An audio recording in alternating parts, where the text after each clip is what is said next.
दोस्तों फिर से एक नए वीडियो के साथ जो कि सामाजिक विज्ञान का इसमें मोस्ट इंपोर्टेंट आपके एग्जाम व्यू से 40 प्रश्न लेकर के ऑब्जेक्टिव आए हैं, जो कि आप वीडियो में लगातार बने रहेंगे और देखिए कि आपका 40 में कितना सही हो पाता है। तो आइए देखते हैं। फर्स्ट प्रश्न कर रहा है, बिहार की पहली नदी घाटी परियोजना कौन है? बिहार की पहली नदी घाटी परियोजना कौन है? तो फर्स्ट का आंसर क्या होगा? ए नंबर हो जाएगा, सोन नदी घाटी परियोजना है। ठीक है, चलिए नेक्स्ट नंबर प्रश्न की ओर चलते हैं, जो कि दूसरा नंबर प्रश्न कर रहा है, लीची के उत्पादन के लिए बिहार के कौन दो जिले प्रसिद्ध है? तो दूसरा का आंसर क्या होगा? दूसरा का आंसर जो बी नंबर हो जाएगा, मुजफ्फरपुर और वैशाली। दोस्तों बता दें, यदि अभी तक आप प्रत्येक विषय का यदि चैप्टर वाइज अगर ऑब्जेक्टिव नहीं देखे हैं तो प्लेलिस्ट को एक बार जरूर आप चेक करें।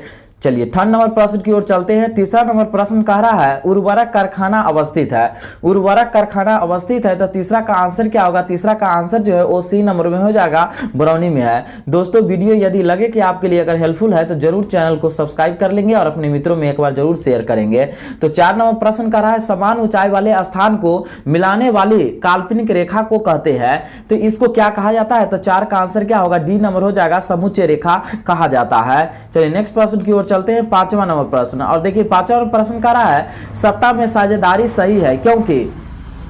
इसका कारण क्या है? तो 5 का आंसर क्या होगा? डी नंबर हो जाएगा, विभिन्न समुदायों के बीच टकराव कम करती है। चलिए नेक्स्ट प्रश्न की ओर चलते हैं। देखिए छठा नंबर प्रश्न क्या कर रहा है, धर्म को समुदाय का मुख्य आधार कौन मानता है? धर्म को समुदाय का मुख्य आधार कौन मानता है? तो छठा का आंसर क्या होगा? सी नंबर हो जाएगा, सांप्रदायिक इसका आंसर हो जाएगा। चलिए नेक्स्ट प्रश्न की ओर चलते हैं। 7वां नंबर प्रश्न, और देखिए 7वां नंबर प्रश्न कह रहा है, निम्नलिखित में से कौन लोकतंत्र में रंग भेद के विरोधी नहीं थे?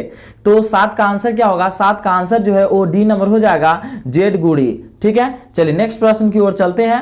8वां नंबर प्रश्न, और देखिए 8वां नंबर प्रश्न कह रहा है, संविधान का 74वां संशोधन संबंधित है। संविधान का 74वां संशोधन संबंधित है, तो 8 का आंसर क्या होगा? 8 का आंसर जो बी नंबर हो जाएगा, नगरीय शासन व्यवस्था से। चलिए नेक्स्ट प्रश्न की ओर चलते हैं। 9वां नंबर प्रश्न, और 9वां नंबर प्रश्न कह रहा है, भारत में एक नगर निगम में अधिकतम कितने वार्ड हो सकते हैं? तो 9 का आंसर क्या होगा? 9 का आंसर डी नंबर 75 हो सकते हैं। चलिए नेक्स्ट प्रश्न की ओर चलते हैं। दोस्तों यदि हेल्पफुल वीडियो लग रहा है तो जरूर चैनल को सब्सक्राइब करेंगे। 10 नंबर प्रश्न कर रहा है, इनमें से कौन संघीय प्रणाली की विशेषता नहीं है? इनमें से कौन संघीय प्रणाली की विशेषता नहीं है? तो 10 का आंसर क्या होगा? 10 का आंसर सी नंबर हो जाएगा, एकहरी शासन व्यवस्था इसका आंसर हो जाएगा। चलिए नेक्स्ट प्रश्न की ओर चलते हैं। 11 नंबर प्रश्न कह रहा है, भारत के किस जिले में पंचायती राज की शुरुआत हुई? भारत के किस जिले में पंचायती राज की शुरुआत हुई? तो 11 का आंसर क्या होगा? 11 का आंसर बी नंबर हो जाएगा, राजस्थान इसका आंसर हो जाएगा। चलिए नेक्स्ट प्रश्न की ओर चलते हैं। 12 नंबर प्रश्न, और देखिए 12 नंबर प्रश्न कह रहा है कि तारी विरोध आंदोलन किस प्रांत से शुरू किया गया? तारी विरोध आंदोलन किस प्रांत से शुरू किया गया? तो 12 का आंसर क्या होगा? 12 का आंसर जो है ए नंबर हो जाएगा, आंध्र प्रदेश से तारी विरोध आंदोलन को शुरू किया गया था। चलिए नेक्स्ट प्रश्न की ओर चलते हैं। 13 नंबर प्रश्न क्या कर रहा है, पंचायत के चुनाव कौन करवाता है? पंचायत के चुनाव कौन करवाता है?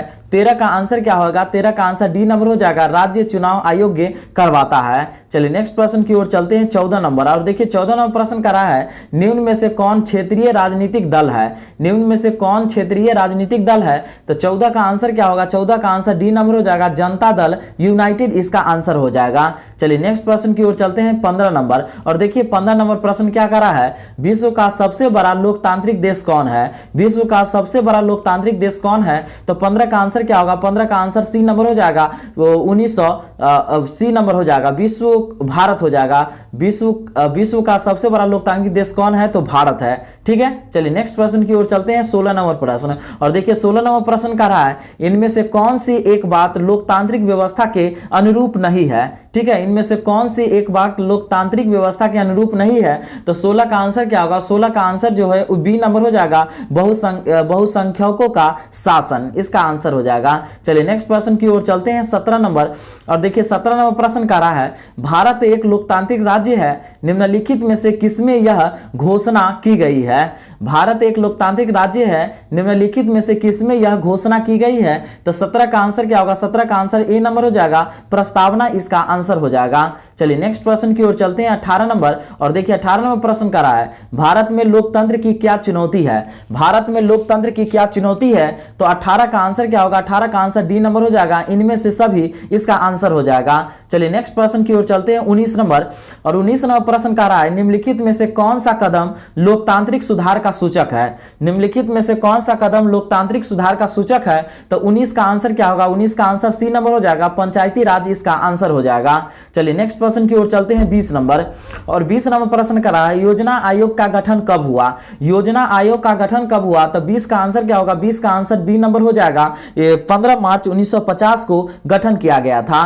तो दोस्तों हम लोग 20 तक पहुंच चुके हैं, अब मात्र 20 को प्रश्न बचा हुआ जो कि 4 से 5 मिनट और आपको मेरे साथ समय देना है। तो देखिए 21 नंबर प्रश्न कर रहा है, उत्पादन के साधनों पर निजी व्यक्तियों का स्वामित्व होता है। उत्पादन के साधनों पर निजी व्यक्तित्व का स्वामित्व होता है। 21 का आंसर क्या होगा? 21 का आंसर ए नंबर हो जाएगा, पूंजीवादी अर्थव्यवस्था में इसका आंसर हो जाएगा। चलिए नेक्स्ट प्रश्न की ओर चलते हैं, 22 नंबर। और 22 नंबर प्रश्न कर रहा है, गैस और बिजली उत्पादन किस क्षेत्र का अंग है? गैस और बिजली उत्पादन किस क्षेत्र का अंग है? तो 22 का आंसर क्या होगा? 22 का आंसर बी नंबर हो जाएगा, द्वितीयक क्षेत्र इसका आंसर हो जाएगा। चलिए नेक्स्ट प्रश्न की ओर चलते हैं, 23 नंबर। और देखिए 23 नंबर प्रश्न क्या कर रहा है, भारत में सर्वप्रथम राष्ट्रीय आय का अनुमान कब लगाया गया? भारत में सर्वप्रथम राष्ट्रीय आय का अनुमान कब लगाया गया? 23 का आंसर क्या होगा? 23 का आंसर जो है वो बी नंबर हो जाएगा, 1868 ईस्वी में अनुमान लगाया गया था। चलिए नेक्स्ट प्रश्न की ओर चलते हैं, 24 नंबर प्रश्न कर रहा है, प्रोपीसी महालनोबिस की अध्यक्षता में किस समिति का गठन किया गया? तो 24 का आंसर क्या होगा? 24 का आंसर जो है वो ए नंबर हो जाएगा, राष्ट्रीय आय समिति का गठन किया गया था। चलिए नेक्स्ट प्रश्न की ओर चलते हैं, 25 नंबर प्रश्न क्या कर रहा है, बांग्लादेश की मुद्रा क्या है? बांग्लादेश की मुद्रा क्या है? तो 25 का आंसर क्या होगा? 25 का आंसर सी नंबर हो जाएगा, टाका जो है, टाका बांग्लादेश की मुद्रा है। चलिए नेक्स्ट प्रश्न की ओर चलते हैं, 26 नंबर प्रश्न क्या कर रहा है, आधुनिक युग की प्रगति का श्रेय मुद्रा को ही है, यह कथन किसका है? यह कथन किसका है? आधुनिक युग की प्रगति का श्रेय मुद्रा को ही है, यह कथन किसका है? तो 26 का आंसर क्या होगा? 26 का आंसर सी नंबर हो जाएगा, मार्शल इसका आंसर हो जाएगा। चलिए नेक्स्ट प्रश्न की ओर चलते हैं, 27 नंबर। और देखिए 27 नंबर प्रश्न कर रहा है, प्राथमिक कृषि साख समिति कृषकों को किस प्रकार का ऋण प्रदान करती है? तो 27 का आंसर क्या होगा? 27 का आंसर ए नंबर हो जाएगा, अल्पकालीन ऋण प्रदान करती है।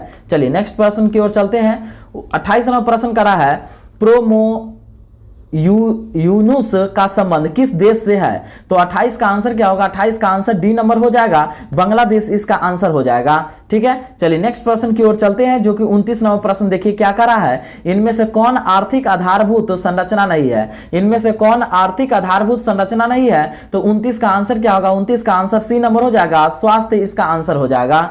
चलिए नेक्स्ट प्रश्न की ओर चलते हैं, जो कि 30 नंबर प्रश्न है।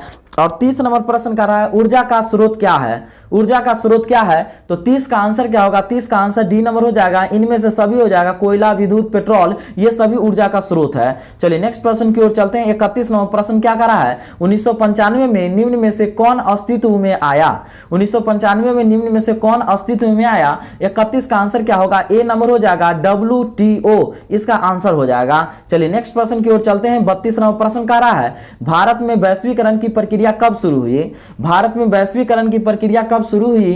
तो 32 का आंसर ए नंबर है, 1991 इसका आंसर हो जाएगा। चलिए नेक्स्ट प्रश्न की ओर चलते हैं, 33 नंबर प्रश्न है कि पार्ले समूह के थम्स अप ब्रांड को किस बहुराष्ट्रीय कंपनी ने खरीद लिया था? तो 33 का आंसर क्या होगा? 33 का आंसर जो है वो बी नंबर हो जाएगा, कोको कोला इसका आंसर हो जाएगा।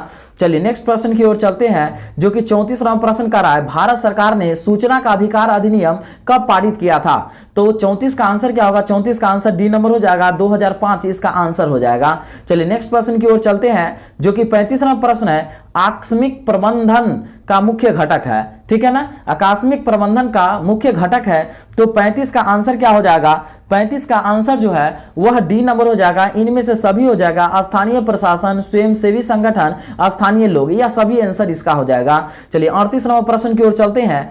38 नंबर प्रश्न का रहा है, भूस्खलन से अभिप्राय है। ठीक है ना, भूस्खलन से अभिप्राय है, तो 36 का आंसर क्या होगा? 36 नंबर प्रश्न की ओर, भूस्खलन से अभिप्राय क्या है? तो 36 का आंसर क्या होगा? सी नंबर हो जाएगा, चट्टानों का खिसकना इसका आंसर हो जाएगा, यह भूस्खलन के अंतर्गत आता है। चलिए नेक्स्ट प्रश्न की ओर चलते हैं, जो कि 37 नंबर प्रश्न है, नदियों में बाढ़ आने का प्रमुख कारण क्या है? नदियों में बाढ़ आने का प्रमुख कारण क्या है? तो 37 का आंसर क्या हो जाएगा? ए नंबर हो जाएगा, वर्षा की अधिकता इसका आंसर हो जाएगा। चलिए नेक्स्ट प्रश्न की ओर चलते हैं, 38 नंबर प्रश्न देखिए क्या कह रहा है, विनाशकारी भूकंप से बिहार किस वर्ष प्रभावित हुआ? विनाशकारी भूकंप से बिहार किस वर्ष प्रभावित हुआ? तो 38 का आंसर क्या हो जाएगा? डी नंबर हो जाएगा, 1934 इसका आंसर हो जाएगा। चलिए नेक्स्ट प्रश्न की ओर चलते हैं, 39 नंबर प्रश्न कह रहा है, इनमें से कौन प्राकृतिक आपदा नहीं है? इनमें से कौन प्राकृतिक आपदा नहीं है? 39 का आंसर क्या होगा? सी नंबर हो जाएगा, आतंकवाद इसका आंसर हो जाएगा। ठीक है, चलिए नेक्स्ट प्रश्न की ओर चलते हैं, जो कि 40 नंबर प्रश्न कह रहा है, किस भूकंपीय तरंग की गहनता सबसे कम होती है? किस भूकंपीय तरंग की गहनता सबसे कम होती है? 40 का आंसर क्या है? बी नंबर हो जाएगा, एल तरंग की तरंगता जो है ना वो सबसे कम होती है। तो दोस्तों यहां पर जो है 40 प्रश्न हम लोग कर लिए हैं, और 40 में आपका कितना सही हुआ कमेंट बॉक्स में एक बार जरूर शेयर करेंगे। वीडियो कैसा लगा इसके भी एक बार जरूर शेयर करेंगे, और अपने मित्रों में इसे जरूर एक बार शेयर करेंगे। धन्यवाद।